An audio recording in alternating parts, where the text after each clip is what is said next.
नमस्कार दोस्तों, हमारी आज की कहानी दो बहनों का बंटवारा। सरस्वती जी के दो बेटियां थी, ज्योति और रुचिता। ऐसे तो उनके घर में कोई भी कमी नहीं थी। खूब जमीन जायदाद और एक बड़ा सा मकान था। ज्योति बहुत सुंदर और समझदार थी, जबकि रुचिता उसके विपरीत थी। उसका रंग बहुत सांवला था। उसके सांवलेपन का मजाक सारे कॉलोनी वाले उड़ाया करते थे। देखो तो इसकी बहन तो कितनी सुंदर है, और एक यह है बदसूरत कहीं की। पता नहीं कौन करेगा इससे शादी। इन सब बातों को सुनकर रुचिता को अपनी बड़ी बहन ज्योति से नफरत होने लगी। बचपन से ही रुचिता अपने आप में शांत चुपचाप रहने लगी। ज्योति से हमेशा ही सदैव दूरी बनाकर रखी। ऐसा नहीं है कि ज्योति ने उसे मनाने की कोशिश नहीं की, पर वह ज्योति से बात तक नहीं करती थी। ज्योति की सुंदरता की सभी प्रशंसा करते थे। जो भी ज्योति से विशेष लगाव और स्नेह रखता, उनसे रुचिता दूरी बना लेती। ज्योति अपनी छोटी बहन रुचिता की मानसिक स्थिति को समझने का प्रयास कर रही थी। अपनी शादी के बाद जब वह पहली बार विदा होकर ज्योति मायके आई थी, रुचिता ने उसे अपनी दूरियां और भी बढ़ा दी थी। जितनी बार ज्योति छोटी बहन रुचिता के गले में हाथ डालकर रुचिता से अपने प्रेम का इजहार किया, लेकिन हर बार वह उसका हाथ झटक कर वहाँ से चली जाती थी।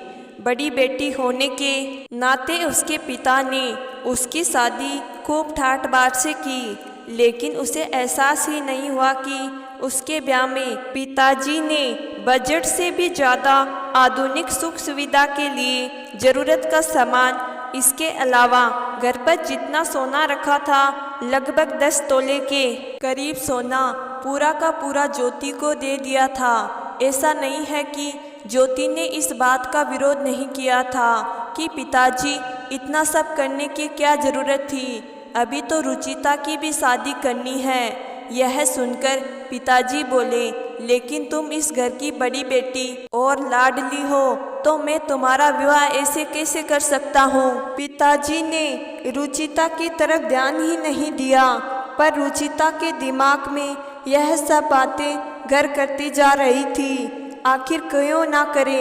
बचपन से लेकर आज तक ज्योति की हर अच्छी ड्रेस जो छोटी हो जाती तो रुचिता के लिए संभाल कर रख दी जाती थी। शादी ब्याह में अगर नई ड्रेस खरीदी जाती तो ज्योति के लिए रुचिता के हिस्से में वही पुरानी संभाल कर रखी हुई ड्रेस आती।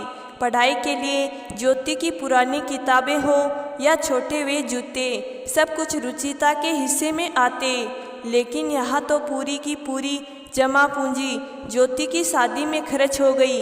पुरानी ड्रेस, पुराना सामान तो घर पर ही रहता था, जो उपयोग करने मिल जाता था। लेकिन अब जो घर का सामान ज्योति के ससुराल गया है, वह वापस कहाँ लौट कर आएगा। शायद ज्योति से अब रुचिता की दूरी की मुख्य वजह यही थी। ज्योति के साथ रुचिता अपने माँ बाप से भी नाराज थी। कभी छोटी बेटी के बारे में क्यों नहीं सोचा। कुछ समय बाद रुचिता की शादी हो गई। रुचिता के ससुराल वालों का स्वभाव बहुत ही अच्छा था। वहाँ उसे अपनी बेटी की तरह रखते थे। ससुराल मायके के नज़दीक होने के कारण वह अपने माता पिता से हर रोज़ मिलने के लिए आ जाती थी और उनकी सेवा करती थी।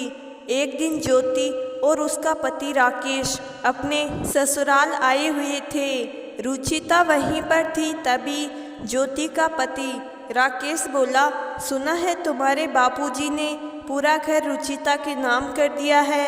तुम भी उस घर की बेटी हो, तुम्हारा भी उसमें हिस्सा है। तुम्हारे पिता ने तुम्हें बंटवारे के लिए अपने घर बुलाया है। हाँ, कर दिया होगा घर नाम, ठीक ही तो किया है। मेरे ब्याह में पिता ने अपनी पूरी जमा पूंजी खर्च कर दी थी। इस बात को लेकर आज तक रुचिता मुझसे उखड़ी उखड़ी रहती है।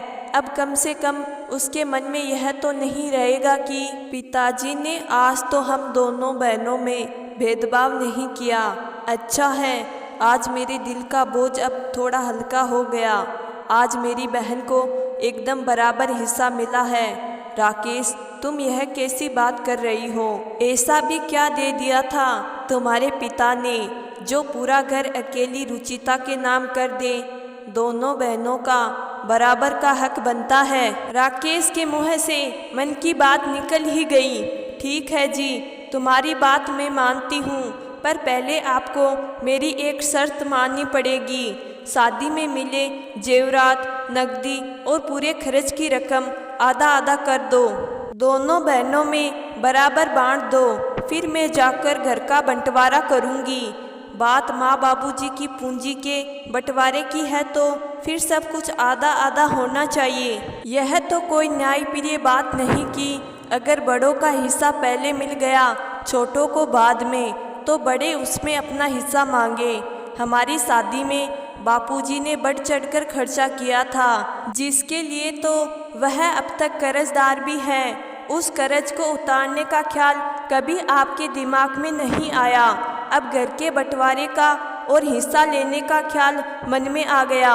आपको जानकारी के लिए बता दूं, रुचिता का रिश्ता इसलिए नहीं हो पाया क्योंकि आपने उसके रंग रूप को देखते ही उससे शादी करने के लिए मना कर दिया।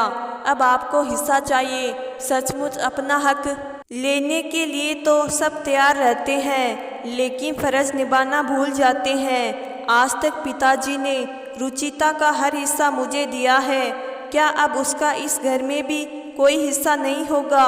मैं बड़ी बहन होने के नाते यह बंटवारा नहीं लूँगी। यह सब रुचिता का है। मैं बचपन से यही सोचती रहती थी कि अगर अगला जन्म मिलेगा तो उस जन्म में अपने भाई या बहन के साथ इस तरह का व्यवहार कभी नहीं होने दूंगी। ज्योति की यह सब बात सुनकर राकेश ने चुप रहने में ही भलाई समझी। रुचिता भागकर ज्योति के गले लगकर रोने लगी और बोली, दीदी मुझे माफ़ कर दो। मैंने आपको बचपन से लेकर आज तक गलत नज़रिए से देखा। आपकी खूबसूरती को मैं अपने लिए एक शराब समझ बैठी। मेरे साथ हो रहे बर्ताव की जिम्मेदार आपको समझ मैं आपको गुनहगार समझ रही थी। आज तक आपके सने को समझ ना सकी। ज्योति ने जो किया वह सही किया या गलत, कमेंट बॉक्स में ज़रूर बताना। तो दोस्तों, मैं आशा करती हूँ कि आज की कहानी आपको ज़रूर पसंद आई होगी।